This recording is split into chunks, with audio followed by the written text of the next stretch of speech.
Nafarroako Foru Administrazioko 29.000 langileak grebara egon dira deituta. Gaur atzokoa zen azken aukera gaurko greba eragozteko, baina mahai sektorialeko bileratik ez ziren pozik atera Osasunbideko intersindikaleko taldeak. Hala, sindikatuek salatu dute, Osasunbideak ez duela negoziatzeko asmorik, gainera, gutxieneko zerbitzuak ia ehunekoak izan direla gaitzetsi dute. Gobernua prest azaldu da hitz egiteko, baina bere proposamenaren gainean soilik. Osasun sektorearen beharrei dagokionez, lanbaldintza duinak eskatu dizkiete Osasunbideko arduradunei, osasun langile guztientzat.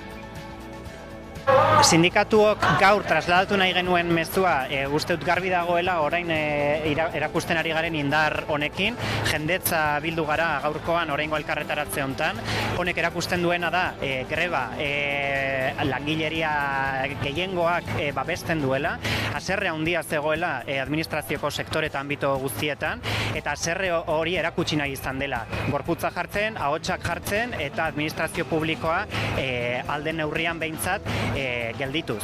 Esaten dugu alde neurrian gutxienezko zerbitzuak berriro ere gehiagizkoak direlako, edo iruditzen zegulako hemengo sindikatuoi, eta horregatik momentu iristen denean sindikatuok horri aurre egingo diogu bere prozedimenduarekin. Gabon, osasun sektorearekin jarraiki Eraitz Saez de Egilaz, Bilduko legebiltzarkidea elkarrizketatu dugu gaurkoan Hamaika Telebistan. Osasungintzako langileen protestak izan ditu hizpide eta babes adierazi die langile horiei. Horrez gain azpimarratu du gehiengo sindikalaren eta langileen aldarriak defendatuko dituztela instituzioetan. Argi eta garbi Bildutik elkartasun osoa eta babes osoa hasteko osasungintza publikoan lan egiten duten profesional horiekiko eta nola ez baita herritarrekiko ez, azkenean guk ere bizi dugulako osasungintzan ikusten ari garen drama guzti hori eta batez ere deialdi hauetan parte hartuko duten pertsona horiekiko elkartasun osoa eta deialdietan parte hartzeko intentzioa eta guk argi daukaguna da guk orain arte egin izan ditugun aldarri berberak ateratzen ari direla kalera eta nolabait horiei heldu eta horiek ere instituzioetara eramateko anbizio eta grinarekin jokatuko dugula eta ez dugula utziko gure osasun sistema publiko hori degradatzen, gehiago degradatzen eta bertan hori defendatu eta babes osoa eskaini eta bermatzeko lanean jarraitu beharko dugula aurrerantzean ere. Hilabete askotako itxaronaldiaren ostean, azkenean Volkswagenek baieztatu du 1.024 milioi euro inbertituko dituela Iruñean 2027 arte fabrikako instalazioak egokitzeko eta autoelektrikoa ekoizteko. Atzo Maria Txibite Nafarroako gobernuko lehendakaria Alemanian izan zen eta Volkswagen taldearen egoitza nagusian azpimarratu zuen Nafarroan inoiz izandako inbertsiorik handiena izango dela.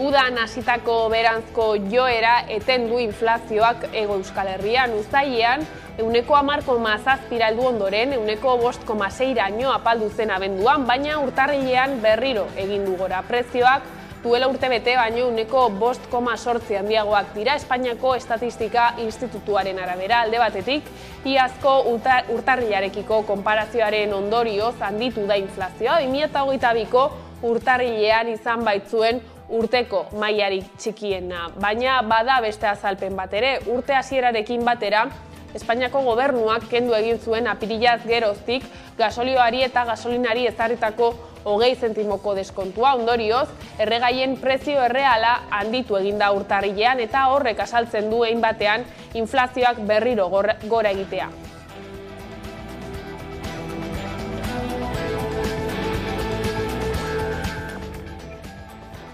Bigarren egunez jarraian Getxoko Itzubaltz eta Auzoko udal euskaltegia eta nagusien etxea dauden eraikina eraistearen aurka dauden adin ezberdinetako pertsonen aurkako kargak izan dira asteazken honetan. Pertsona bat ospitalera eraman dute buruan kolpe bat zuela. Beharginak herenegun hasi ziren lanean eta hori ikusirik hainbat auzokidek protestara deitu zuten. Eserialdia egin zuten atzo gaur bezala errepidean, langileak eraikinean sartu ez zitezen, hauen aurrean harresia egin du ertzainak.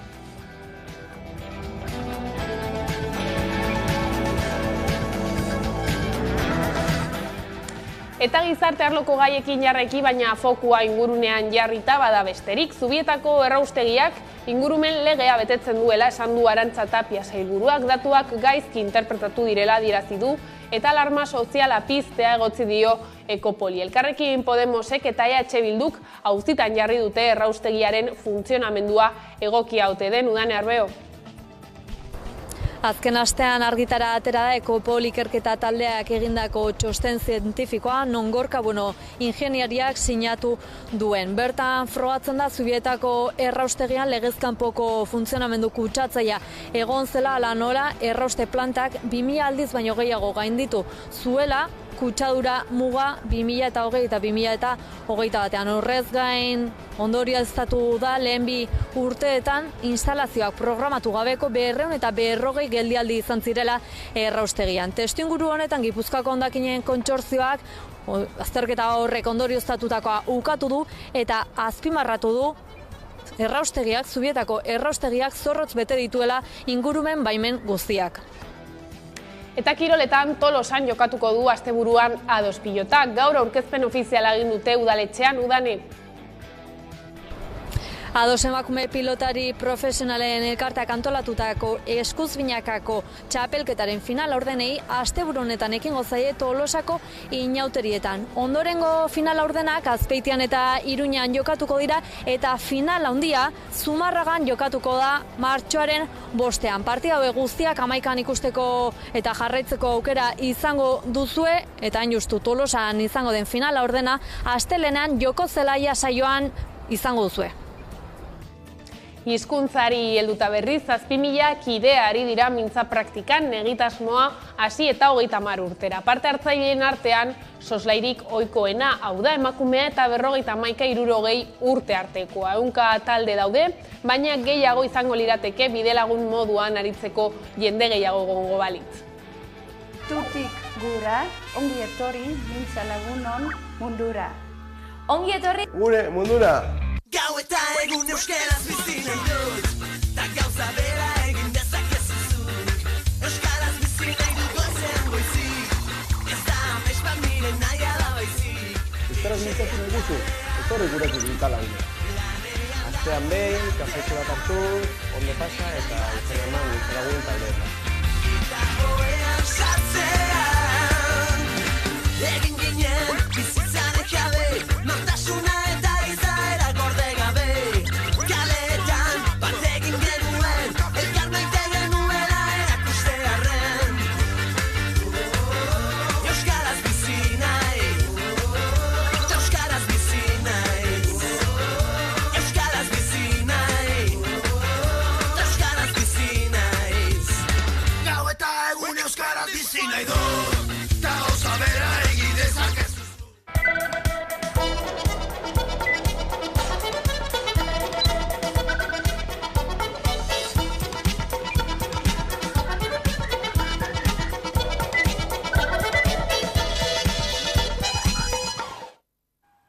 Ongietorriak gaueko albistegira. Nafarroako Foru Administrazioko 29.000 langileak grebara deitu dituzte gaurko egunean. Atzokoa zen azken aukera gaurko greba eragozteko, baina mahai sektorialeko bileratik ez ziren pozik atera.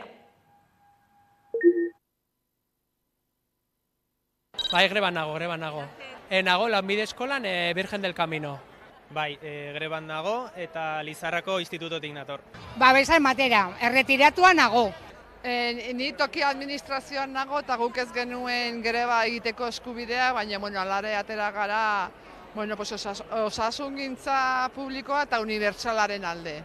Badaude tailerrek ezberdinak eta departamentu ezberdinak eta departamentu batzuk egin dute gehienak, beste batzuek ez, baina orokorrean gaude nahiko pozik. Eguneko 20% inguru. Zehazki zifrak ez dakizkit, baina prestakuntza gutxirekin izateko uste dut izan duela erantzun desente eta ona etorri gara Lizarratik talde desente bat.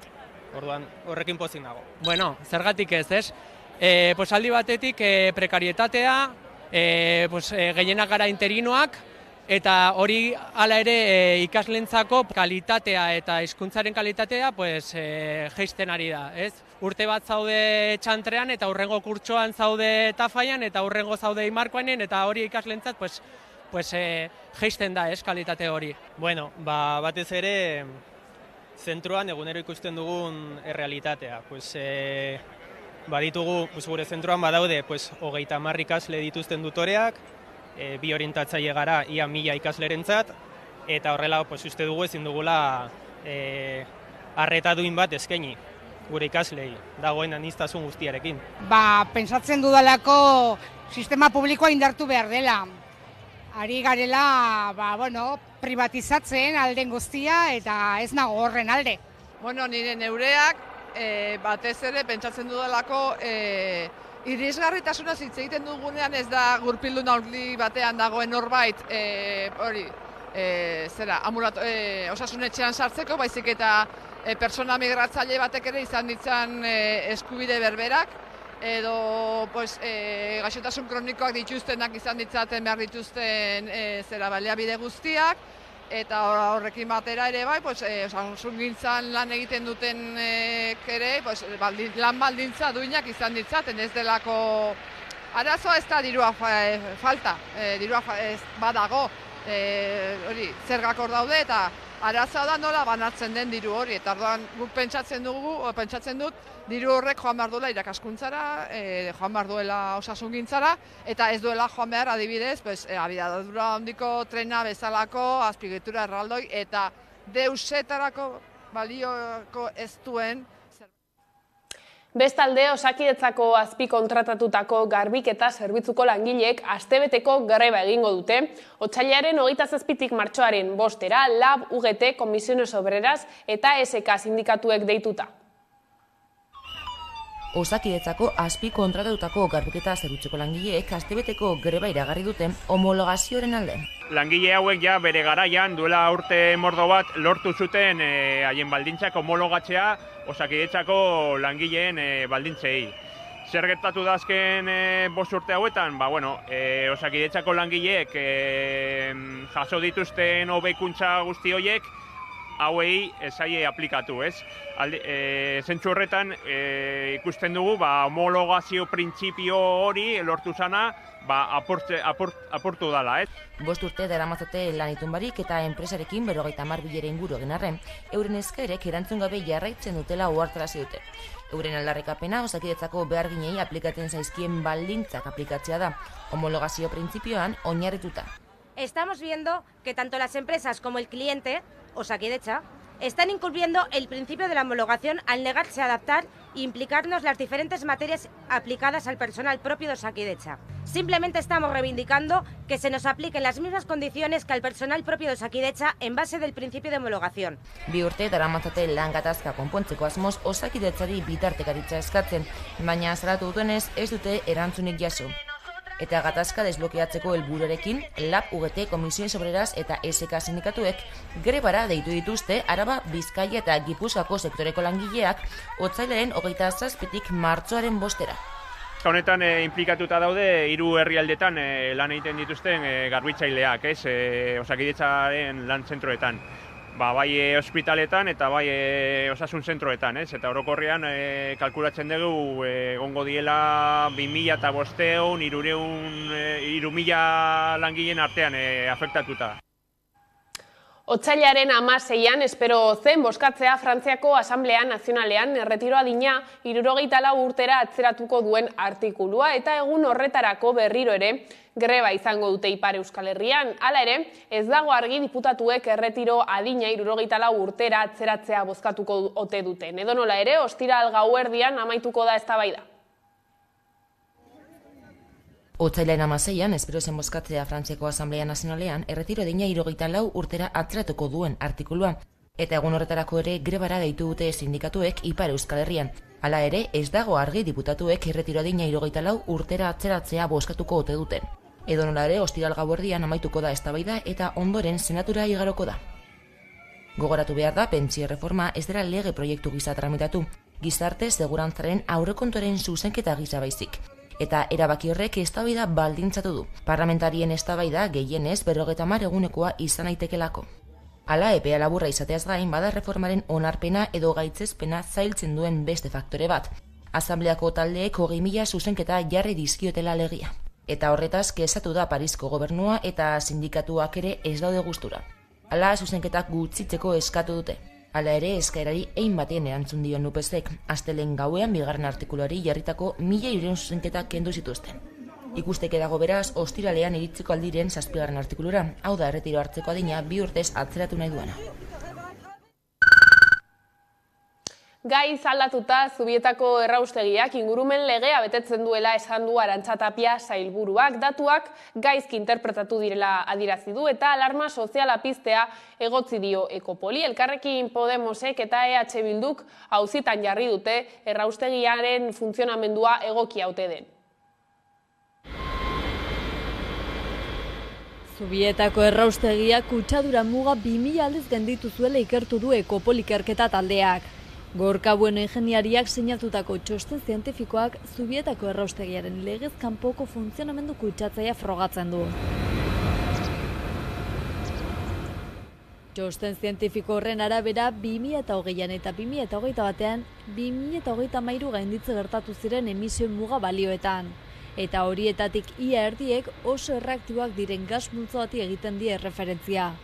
Horrez gain lehen 2 urteetan instalazioak programatu gabeko 240 geldialdi izan zituen. Ekopolen eta Gurasos herritarren elkarteko talde juridikoaren arteko lankidetzaren emaitza da lan hau. Testuinguru horretan Berria Hedabidea jakitera eman duenez, Gipuzkoako hondakinen kontsortzioak esan du Zubietako erraustegiak zorrotz betetzen dituela ingurumen baldintza guztiak, baita ingurumen baimen bateratuaren baldintza oro. Probaldian martxan jartzekoan eta jardunean. Hori ala kontsortzioak esan du Gurasos elkarteak modu arduragabean nahasten dituela instalazioa martxan jartzeko prozesuaren datuak eta operazio datuak, alarma soziala piztu nahian. Afera honen erdian kezkatuta agertu da Agurtzano Solabarrieta Usurbilgo alkatea eta eskatu du ikerketa sakon, publiko eta demokratikoa martxan jartzeko.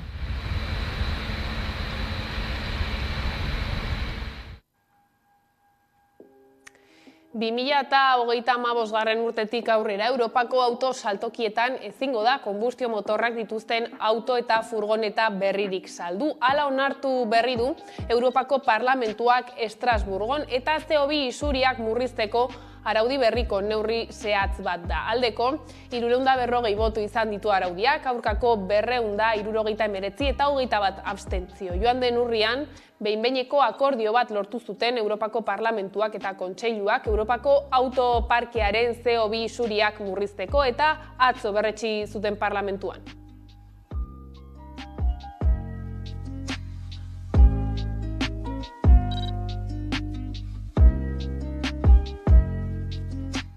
Bestalde, Hego Euskal Herriko gutxieneko soldata 1.080 eurora igo da 14 ordainketan. Espainiako ministroen kontseiluak lanbide arteko gutxieneko soldata 8% igotzea onartu du. Neurriak atzera eragina izango du urtarrilaren 1 aurrera. Hego Euskal Herriko gutxieneko soldata 1.080 eurora igo da 14 ordaintzarietan. Espainiako ministroen kontseiluak lanbide arteko gutxieneko soldata 8% igotzea onartu du. Neurriak atzera eragina izango du urtarrilaren 1 aurrera. El salario mínimo interprofesional es la mejor herramienta para luchar contra la pobreza salarial, pero también lo es para reducir la brecha entre los hombres y las mujeres. Madrilgo gobernua, Komisiones Obreras eta UGT sindikatuek adostu dute erabakia. Guztira 15.120 euro ordin dira urtean, baina txikipenak eta kotizazioak kontuan hartu gabe. Eguneraketa iazko amaierako kapilaren igoeraren gainetik dago eta oso gertu adituek gomendatu zuten gehiagizko kopurutik. Hala baina, Ipar Euskal Herriko lanbide arteko gutxieneko soldata baino 388 euro apalagoa da. Hori bai, aipatu beharra dago, lanaldi osoan dauden beharginei aplikatu beharreko gutxieneko saria dela eta lanaldi partziala dutenei lanaldiaren iraupenaren arabera murrizten zaiela. Hala aldi baterako sasoiko eta langileen kasuan, enpresa bererako zerbitzuak 120 egunetik gorakoak ez direnean, soldataren zenbatekoa ezin izango da 91,15 eurotik berakoa izan jarduneko legezko lanaldi bakoitzeko. Espainiako turismo sektorea izango da igoera horren onuradun nagusitako bat. Edonola ere, Yolanda Díazen ministerioak bete egin du legeldiaren amaieran 2023ko lanbidarteko gutxieneko soldata batezbesteko soldataren 160an gokatzeko konpromisoa. Gainera ez da baztertzen exekutiboak eta gizarte eragileek urte erdian gutxieneko soldata berriro berrikustea behar izan ez gero inflaziora egokitzeko. Madrilgo gaurkotasun politikoari heldu diogu Inigo Aduriz eldiario.es edabideko kazetariarekin. Adurizek nabarmendu du RZek eta EH Bilduk nahi dutela soilik bai da baietz legea tramitatu baino lehen akordioa lordezaten gobernu koalizioko kideek. Hala ere, dio badirudiela akordioa urrun dagoela. Atzo EH Bilduk eta baita Esquerra Republikanak ere ez zuten babestu PSOEren intentzio hori lege honen erreforma hurrengo asteko plenora eramateko, ez? Beraz, lehenengo eztabaida hori, tramitazioaren hasierako lehenengo eztabaida hori, martxoaren 7 izango litzateke, hain zuzen ere emakumearen egunaren bezpera horretan, eta azkenean eztabaida horrek kutsu simbolikoa izango du, ez? Araba, Bizkaia eta Gipuzkoako Finantzen Euskal Kontseiluak bilera izan du. Erabakitzeko 2023-2024 urteetan aparteko zergen bidez bilduko den dirutza lurralde historikoen artean zelan banatuko den. 2020an, COVID-19 pandemiaren ondoren, 2021an izandako susperraldi handiaren ostean, Euskal Autonomia Erkidegoko lurralde historikoetan zerga itunduen bidez bildutako diru kopuruak berriro ere aurrerapen nabarmena izan dugu 2022an. Guztira 17.130,7 milioi iraino, 7,3 gehiago. Urrean aurreikusitakoa baino 21,4 milioi gehiago bildu dira. Araba, Bizkaia eta Gipuzkoako Finantzen Euskal Kontseiluak bilera du 2023-2024 urteetan, aparteko zergen bidez bilduko den dirutza lurralde historikoen artean zelan banatzen den erabakitzeko. Eta batzarrean adostuko dute banku eta energia enpresei ezarri zaizkien aparteko zergen bidez datozen 2 urteotan lortuko diren 400 milioi euroak zertara bideratu.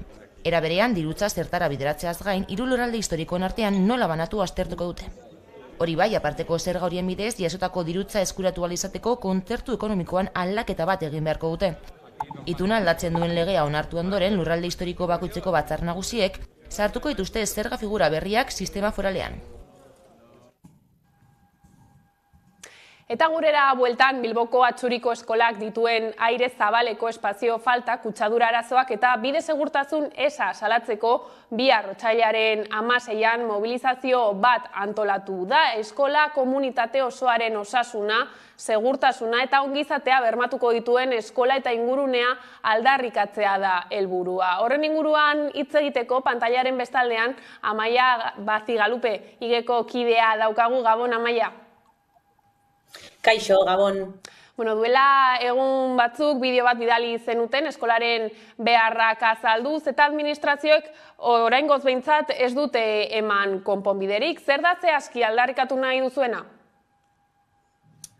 Luze daia ari garela salatzen, Atxuriko eskolako ingurunea ez dela, ez ziurra, segurua umeentzat, ez eta osasuntsua, eta berton ia 500 ikaslek ikasten dute, eta badakigu kutsadurak, trafikoak sortutako kutsadurak eta zaratak euren hainbat adierazle, osasunari lotutako adierazleetan eragina izaten ari duela, neurogarapenean eta ikasketarako behar den kontzentrazio mailan, hainbat eta hainbat ikerketa dira jada mahai gainean jartzen dutenak kutsadurak daukan efektua adierazle hauetan guztietan. Beraz, ez da arraroa pentsatzea Atxuriko eskola dagoela badakizuenez Bilboko irteera o sarrera nagusietako baten aldamenean, umeek ziurrenik dauzkatela ari direla hainbat efektu jasaten. Txosten bat ere egin duzue alderdi politikoei eta baita ere hezkuntza sailari bidali diozue. Zeintzuk dira bertan jasotzen dituzuen proposamenak? Bai, egia da ja udaleko alderdi politiko guztiei eta hezkuntza sailari ez bat, baizik eta bat baino gehiago, txosten bat baino gehiago jada igetik eta eskola komunitatetik sortu ditugula, eta berton azken txosten honetan argin planteatzen dugu beharko genukela ingurunea atseginagoa izatea, horrek pasatu beharko luke ziurrenik Atxurikaleko 3 erraietatik bat kentzetik, eta holan espaloiak zabaldu ahalko lirateke. Beharko genuke ere, eta holan proposatzen dugu, zuhaitzak eta elementu vegetalak, zuhaitzak berez ez balira, bestelako batzuk ere izatea. Horrek funtzionatuko luke esi natural baten moduan, bai kutsaduraren aurrean eta beroaren aurrean bebai. Zentzu horretan baditugu ere, hainbat datu, hitz egiten dutenak nola bai beroa eta bai kutsadurak esan bezala zenolako inpaktua duen osasunean. Eta gero ere eskolako lateralean dagoen Ibeni kaiaren oinezkoentzako prestatuta egotea. Hori behintzat ingurune zuzenean, eskolako ingurune zuzenean eskatzen ditugun neurriei dagokienez. Esan dugu dagoeneko Amaia, bihar arratsaldeko 4:00 mobilizazio bat antolatu duzuela eskola pareko errepidean. Ez dakit jada bestelako mobilizazioak egingo dituzuen aurrerantzean? Ideia hori da, orain arte oso modu eraikikorrean ibili gara erakundeekin, udalarekin bereziki, halan jarraitzeko asmoa daukagu, baino ikusita udaletik bereziki erantzun eza daukagula gure eta bestelako eskola batean, eskola batzuetan, zentruan dauden bestelako batzuetan emandako erantzuna ikusita, guk ere eskatzen dugu, gurean ere horrelako erantzunak ematea, eta, zuzeneko erlazioan ezin bada gehiago atara, kalera atera beharko gara, bihar izango da ziurrenik urrengo hilabeteetan egingo dugun mobilizazioetatik lehenengoa, eta ikusiko dugu, hauteskundeak hor bueltan daude ere, ikusiko dugu alderdi desberdinek zer daukaten eskaintzeko kasu honetan, eta zentzu horretan mobilizazioak joango dira erantzunaren arabera, ikusiko dugu. Amaia, gertutik jarraituko ditugu ematen dituzuen pausoak. Mila esker gurekin egoteagatik. Zuei, eskerrik asko. Eta aurrera jarraituko dugu, izan ere salaketa elkarteak jakinarazi du hilik aurkitu dutela Euskal Herritar bat Valentziako espetxean. 43 urteko presoak egunak zeramatzan osasun arreta eske bularrean min zuelako. Otsailaren 4an aurkitu zuten eta kartzelan dagoen beste pertsona batek eman zion familiari heriotzaren berri. Elkarteak salatu du sistematikoa dela espetxean ematen diren heriotzak eskutatzeko joera eta senideek komunikazio falta daukatela.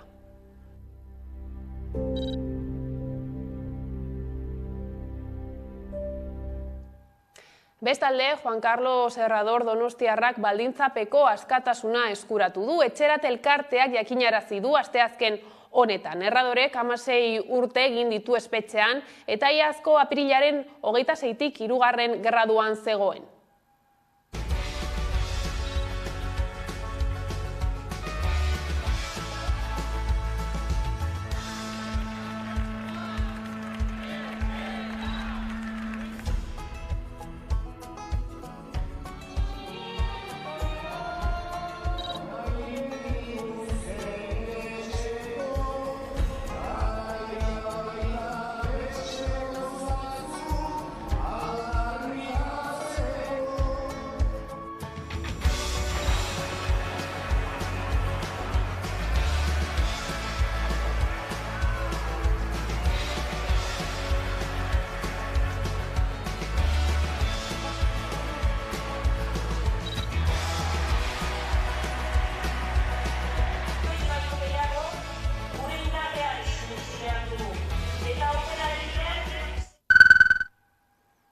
Eta Gasteizen Iñaki Arriola garraioetako sailburuak eta Maider Etxebarria Gasteizko alkateordeak mugikortasunari buruzko PSren ekitaldi batean parte hartu zuten igande honetan Zabalganan. Eta sailburuak iragarri duenez, Zabalgana auzora zabalduko den tranbiaren proiektua martxoan lizitatzea aurreikusten dute.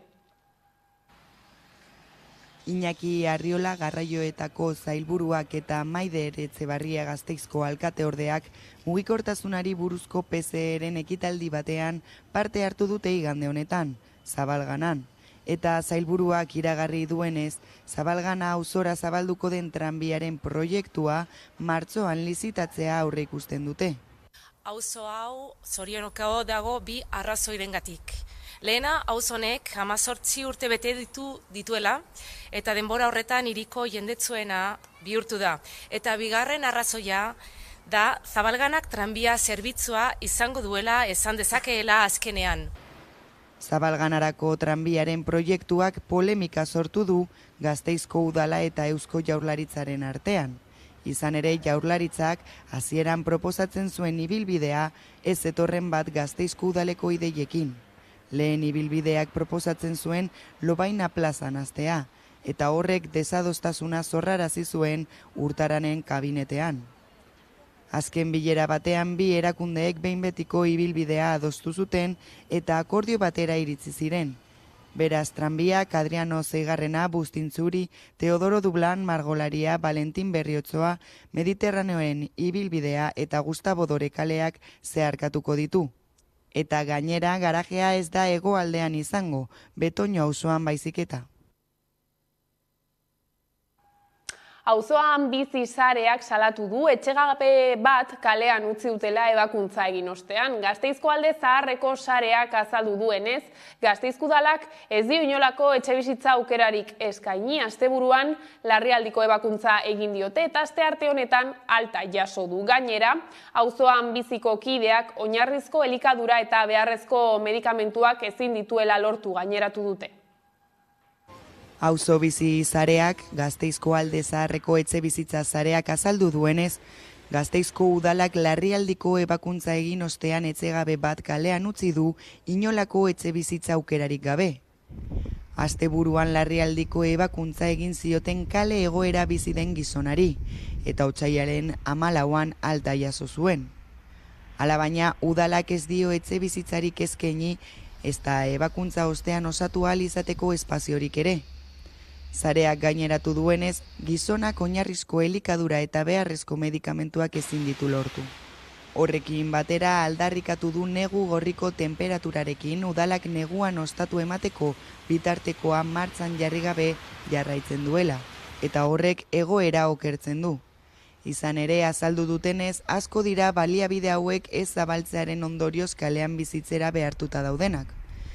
Beraz, auzoan bizi sareak gogor kritikatu du administrazioaren jarrera eta gogora ekarri du duela gutxi Bilbon gertatu zen tragedia.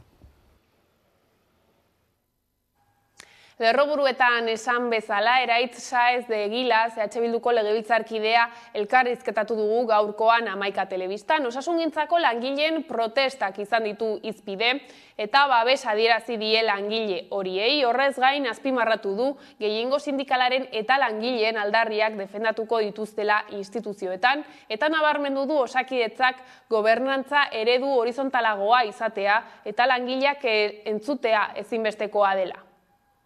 Guk argi eta garbi EH Bildutik elkartasun osoa eta babes osoa hasteko osasungintza publikoan lan egiten duten profesional horiekiko eta nola ez, baita herritarrekiko ez, azkenean guk ere bizi dugulako osasungintzan ikusten ari garen drama guzti hori eta batez ere deialdi hauetan parte hartuko duten pertsona horiekiko elkartasun osoa eta deialdietan parte hartzeko intentzioa eta guk argi daukaguna da, guk orain arte egin izan ditugun aldarri berberak ateratzen ari direla kalera eta nolabait horiei heldu eta horiek ere instituzioetara eramateko anbizio eta grinarekin jokatuko dugula eta ez dugula utziko gure osasun sistema publiko hori degradatzen, gehiago degradatzen eta bertan hori defendatu eta babes osoa eskaini eta bermatzeko lanean jarraitu beharko dugula aurrerantzean ere.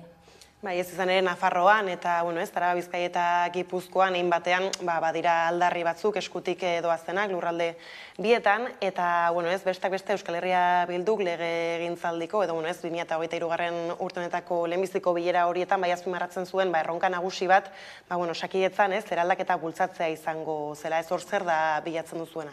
Guk argi daukaguna da, orain arte instituzio publikoetan ere defendatu izan ditugun aldarri horiek gaur-gaurkoz geroz eta geriagoak diren arazo batzuetan ikusten ditugula.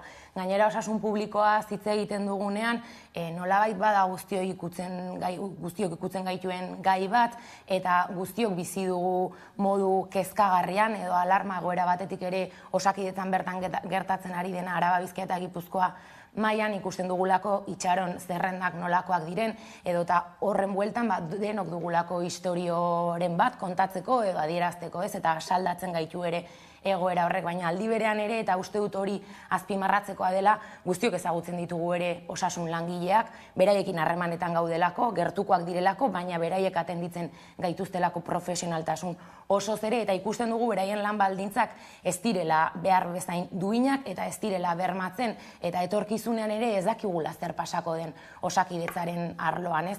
Orduan, guk argi daukaguna da, orain arte egin ditugun aldarri horiekin bat egiten dutela, gehiengo sindikalak deitu dituen mobilizazio horiek, eta gehiengo sindikala eta osasun langileak ere lanean ari direla hori dena bermatu ahal izateko, eta guk orain eta beti egin dugun bezalaxe aldarri horiek eramango ditugu dagokion instituzio publikoetan defendatzera, ez?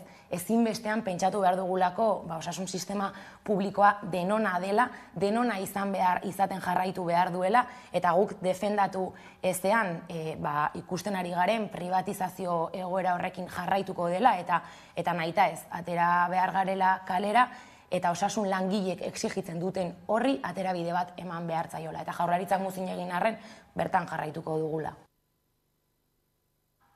Araba Bizkaia eta Gipuzkoako gazteen emantzipazio tasa estatuko basuenetakoa dela azpimarratu du, eta nabarmendu du soldataren 80% bideratu behar izaten dutela alokairua ordaintzera. Era berean salatu du, Jaurlaritzak uko egiten diela etxebizitzaren arazoa konpontzeko proposatzen dituzten neurriei.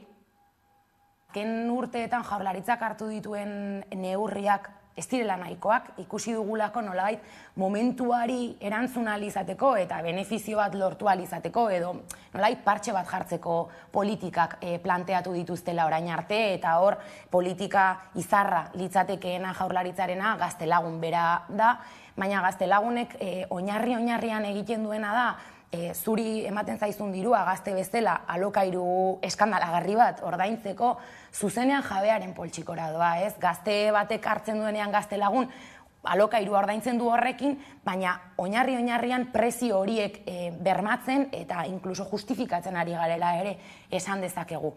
Baina horretaz gain Jaurlaritzak izan du eskumena gazteria politiketan eragin ahal izateko, izan du aukera bestelako politika batzuk martxan jartzeko, eta ez dira planteatu. Planteatu diren gauza bakarra da, eta hori jada Artolazabal bera sailburua, gazteria sailburua zenean ere, adierazi zuen bezala, aisialdi politikak egitera dedikatu da orain arte. Horiei baloreak kendu gabe, edo balioak kendu gabe, emantzipazioari lotutako estrategiarik ez da izan, eta gaur-gaurkoz gazteria legea onartuta ere, ez da bide horri bat markatzen emantzipazioaren inguruan hitz egiteko.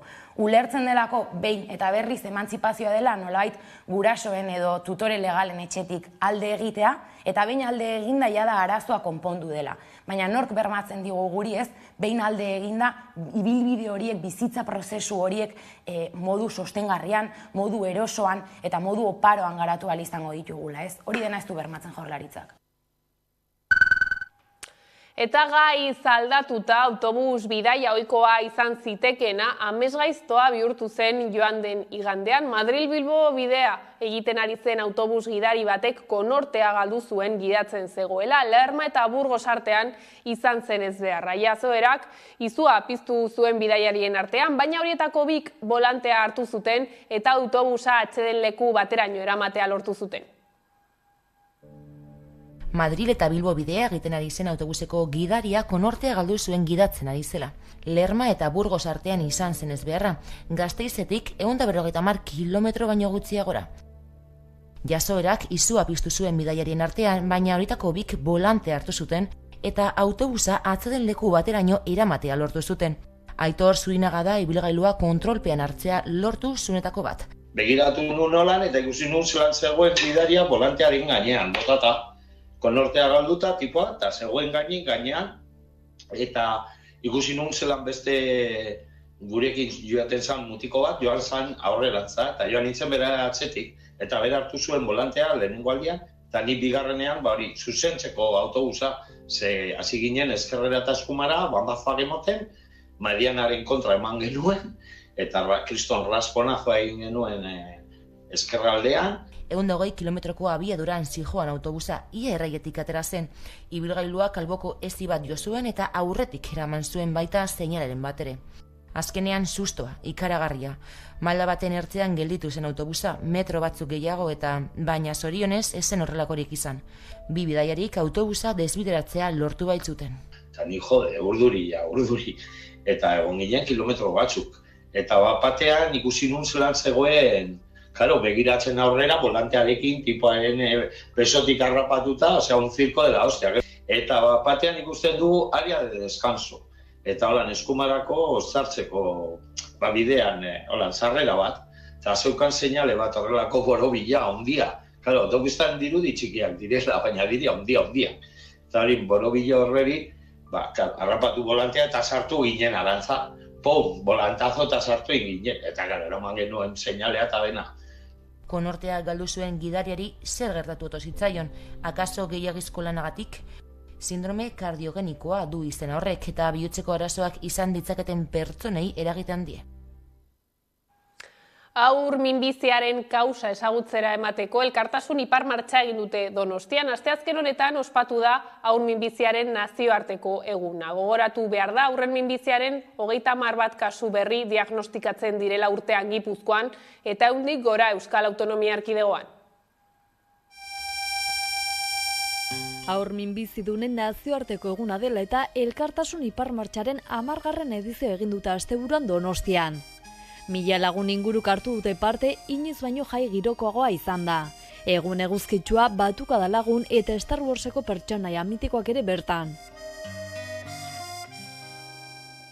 Aspanogi adingaben minbizidunen familien Gipuzkoako elkartea da. Helburu nagusiena adingaben minbizidunaren eta bere familiaren bizimaila hobetzea da. Gaixotasunaren berri ematen den unetik beraien beharri erantzun bat emanaz. Gaixotasunaren prozesu guztian zehar eta ondoren euskarri eta akonpainamendua ematen saiatzen dira. Nazioarteko eguna eta haur minbiziaren kausa ezagutzera emateko Aspanogi Gipuzkoako Foru Aldundiarekin batera aurrera eraman du 10. urtez elkartasun ipar martxa. 10. edizio hau Aspanogiren 25. urteurrenean egin dute. Hori dela eta aurtengo leloa 25 urtez piraten alde martxan izan da. Emozio handiko ekitaldiak izan dira aurten eta Gipuzkoako herritar mordoxka batu dira elkartasun martxara. Gizartearen partaidetza bultzatzea helburu duen elkartasun ekintza honek haur minbiziaren aurka indarrak batu nahi izan ditu. Aurten gainera ez dute afororik ezarri eta ez da osasun segurtasun protokolo berezeri jarri. Goizean eman zitzaion hasiera ipar martxari. Aurretik Zurriolako hondartzan pirata eta familien laguntzarekin mosaiko bat egin zuten. Nazioarteko eguna eta Aspanogiren urteurrena irudikatuz. Eta gonbidatu bereziak ere izan ziren. Porrotxe eta Legion 501 laguntzaile imperialak besteak beste. Asteazken honetan ospatuko da haur minbiziaren nazioarteko eguna. Eta gogoratu behar da haurren minbiziaren 30 bat kasu berri diagnostikatzen direla urtean Gipuzkoan. Eta 100 gora Euskal Autonomia Erkidegoan.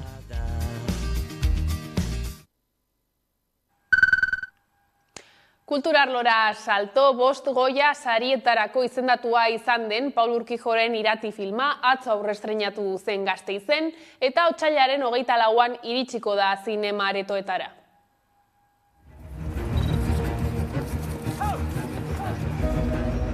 Eko gazte ezin dateke Ibar Jaun izan.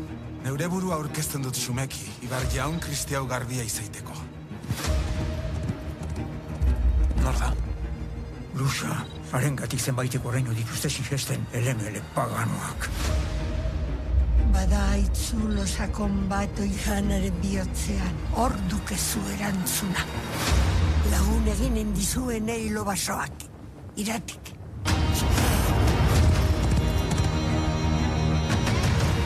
Norbaitek azken atxamatu.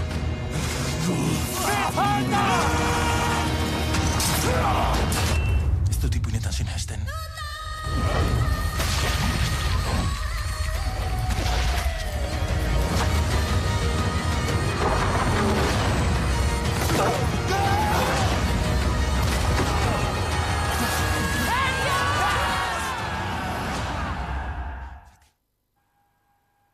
Eta zinemarekin jarraiki, Euskal Zinemaren astearen 39. edizioa egingo dute astelehenetik, hilaren 25-era Gasteizen. Otsailaren 20-tik 25-era publikoak 6 film luze eta 5 labur ikusi ahal izango ditu, eta ondoren solasaldi bat izango du protagonistekin. Goya sarietan berriki saritutako pelikulak jarriko dituzte ikusgai, hala nola, 5 lobitos eta La consagración de la primavera.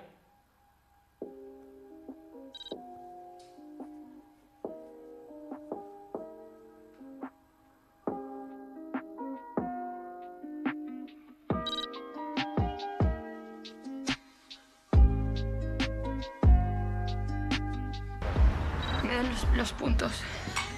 Qué exagerada eres, a todos nos han dado puntos. ¿Habéis pensado ya cómo os vais a organizar con la niña? ¿Conoces mi verdad? Supongo que le descubrió cosas.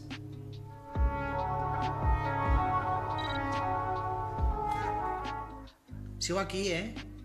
No estoy llorando. Todavía. No seas dramática, que el tabaco te mata, pero tarda más tiempo. ¿Qué voy a hacer? Aitak egin beharra bete du, buentarren babesteko. Aita! Nik gabe, noizbait, zainduko duk Ibarra. Hitzeman egidak. Uteko, ular sendoa beharko.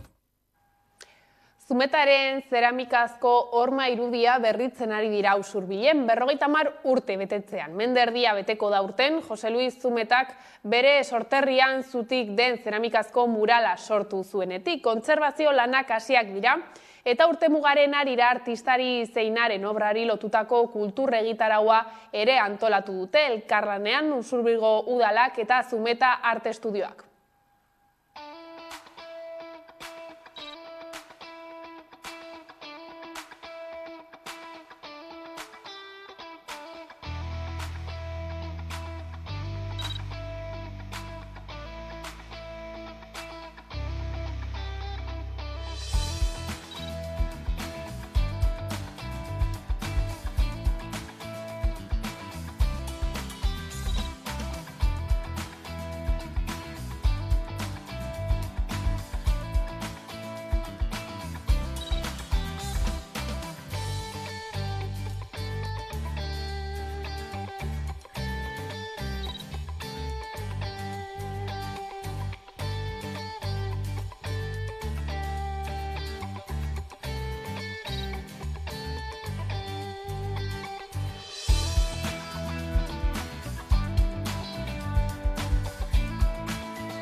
Eta inauteriei aurki festa hasiera emango diete Tolosan, eta bertan izan da Udane Arbeo lankidea.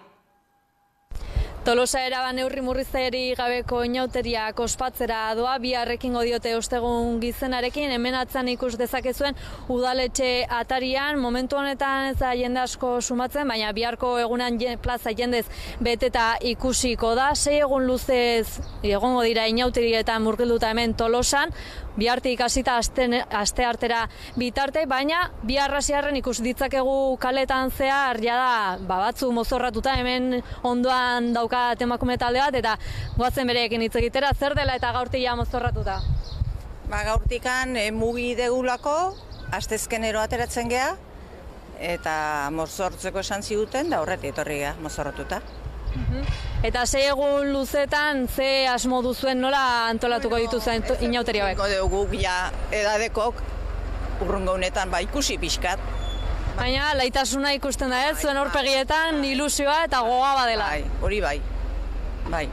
Disfrutatu, 6 egun luzez karrozak, txaranga, musikariak eta Euskal Herri osotik gerturatuko da jendea ona inauteriez gozatzera, zuerekin batera gozatzera, beraz, mila esker eta gozatu.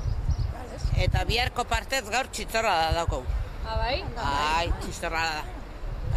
Egunez egun antolatu dituzue ekitaldi desberdinak edo beste... Gaur ala tokatzen da eta ala zelebratzen dugu. Txistorra dakin bukatzen dugu. Oso ondo. Urrungo astean jai. Oso ondo, disfrutatu inauteriez eta gozatu. Vale, eskerrik asko. Gasteizen ere inauteriak ospatzeko dena prest dago, 2 urteren ondoren normaltasuna izango da protagonista. 2022an inauteriak ospatu ziren, baina musukoak mozorroen atal berriak ziren aurten, 24 konpartsak aterako dira asteburuko desfilean. Gasteizen 1679 urtean dagoeneko inauteriak ospatzen ziren. Ala dio Crónicas del Viejo Carnaval Vitoriano lanak. Jesus Eskainok jaso zituen azken 2 mendeotan Arabako hiriburuetako inauterien zehetasunak, nola ospatzen ziren, zeintzuk ziren abesten zituzten abestiak. Beraz, Gasteizen inauterietako tradizioa antzinatik datorrela esan dezakegu. Izan ere, oraindik garai horretan sortu ziren bertsoak abesten dira margolariak hiriburura heltzean. 6 eguneko ospakizuna da, ostegun gizena da lehen eguna eta arratzaldean musika etzeko udal folklore akademiako eta Arabatzoa Arabako Abesbatzen Federazioko aurabesbatzak protagonistak dira. Hirian barrena kantuan aritu ohi dira, mozorrotuta, eta bukatzeko abesbatza guztiek batera kantatzen dute plaza berrian. Hurrengo egunean, ostiralean, Indarra Euskal Kultur Elkarteak hirigune historikoko eta erdialdeko kaleak girotzen ditu.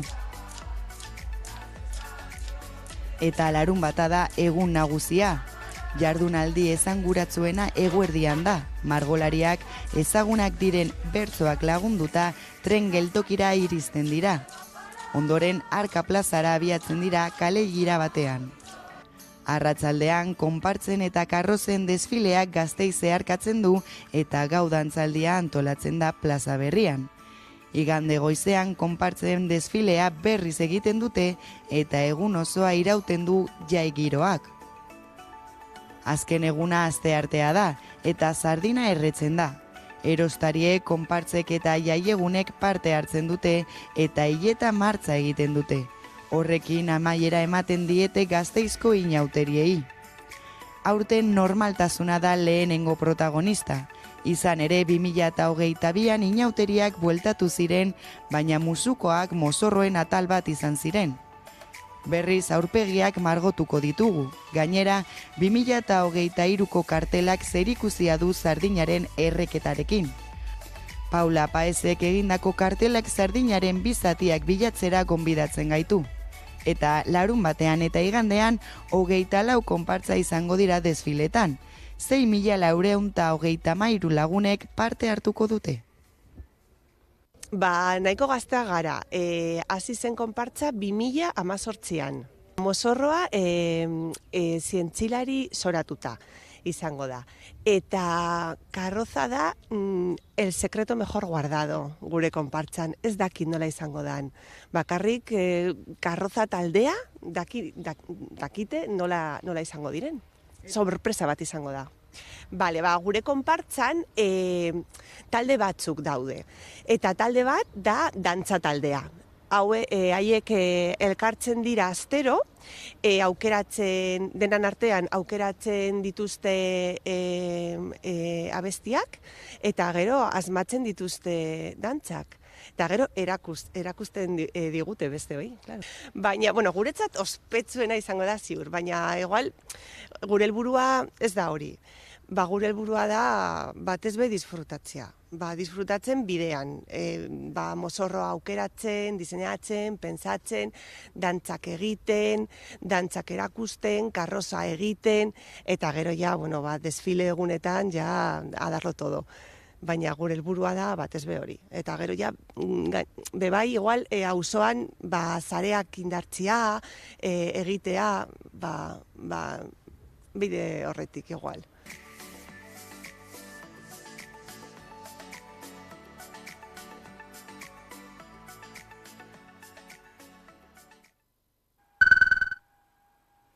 Eta kiroletan aurten lehen aldiz inauterietan emakumeen pilotaz gozatzeko aukera egongo da. Ados pilota elkarteak antolatuta emakumeen binakako txapelketa nagusiaren final laurdena jokatuko baita Beotibar pilotalekuan. Partida zaldunita bezperan, otsailaren 18an izango da, arratsaldeko 6etan. Aurten lehen aldiz inauterietan emakumen pilotaz gozatzeko aukera egongo da. Ados pilota elkarteak antolatuta emakumen binakako txapelketa nagusiaren final laurdena jokatuko baita Beotibar pilotalekuan. Partida zaldunita bezperan otsailaren 18an izango da, arratsaldeko 6etan. Olatzpeon Tolosako alkateak adierazi du partida horrek helburu duela nesken eskupilota bisibilizatzen laguntzea. Azken finean, berdintasunak lanildo ezberdinak ditu, kirola bada hoietako bat, eta kirolaren barruan nola ez herri kirolak baita ere ez. Eta guri ibilbide hori egiten lagundu digu oraingo honetan Ados pilota klubak ez, eta guretzako bere biziko garrantzia dauka. Eskoz binakako txapelketa abenduaren 17an hasi zuten, eta ordutik 26 partida jokatu dira. Eta ostiralean Zierberan erabakiko da behin betiko sailkapena. Alegia Tolosako final laurdenean zeintzuk lehiatuko diren.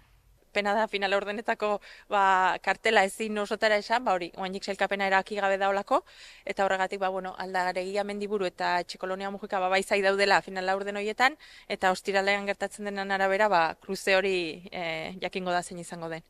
Final erdiak Azpeitian eta Iruñan jokatuko dira eta final handia Zumarragan martxoaren 5ean izango da Beloki pilotalekuan. Partida horiek guztiak Hamaika Telebistan ikus ditzakezue Joko Zelaia saioan.